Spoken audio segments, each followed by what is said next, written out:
साथियों, आज हमें राहुल गांधी जी के द्वारा जो शब्द कहा गया था, इस पूरे देश में बीजेपी ने नफ़रत का जो केरोसिन फैलाया है, उसे एक सिर्फ चिंगारी की ज़रूरत है। आज साक्षात साफ दिख रहा है। जिस तरीके से कल मुजफ्फरनगर में एक स्कूल में 8 साल के बच्चे को उसके शिक्षक द्वारा अन्य विशेष धर्म के लोगों से पिटवाया गया, ये साफ दिखाता है कि हमारे देश में नफ़रत का केरोसिन किस कदर फैल चुका है।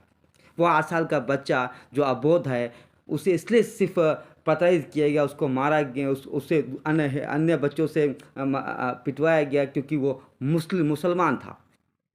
अरे साथियों, हरियाणा हरियाणा के नूह के मेवात के वो मुसलमान जिन्होंने भारत देश की आज़ादी के लिए लड़े, जिन्होंने मुग़ल बादशाह के ख़िलाफ़ जाके हमारे देश के सैनिकों के साथ लड़े, उनमें इतनी भारतीयत थी। लेकिन आज नफ़रत का केरोसिन इतना फैल गया है कि अगर मैं मान लेता हूँ कि उन्होंने ब्रजमंडल यात्रा में पथराव भी किया है, अगर मैं मान लेता हूँ, तो सोचिए कि जिस नूह के मुसलमान में इतनी भारतीयत थी कि वो मुग़ल बादशाह के खिलाफ़ भी हमारे देश के लिए लड़े, भारत देश की आज़ादी के आंदोलन में लड़े, आज उनके मन में इतनी घृणा आखिर किसने पैदा कर दी है?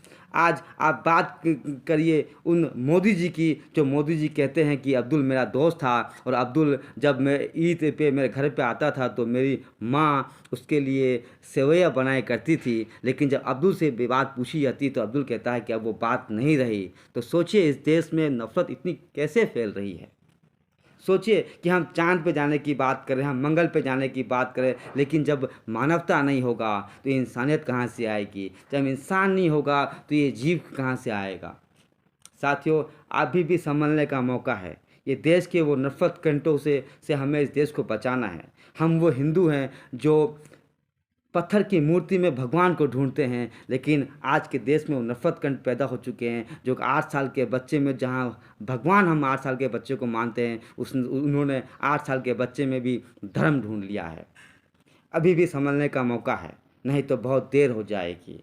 आज धर्म पे लड़ रहे हो, कल जात पे लड़ोगे, पात पे लड़ोगे, फिर ये लड़ोगे कि राम मेरा है, राम मेरा है, राम मेरा है, हनुमान मेरा है, हनुमान मेरा है, इन पे लड़ोगे।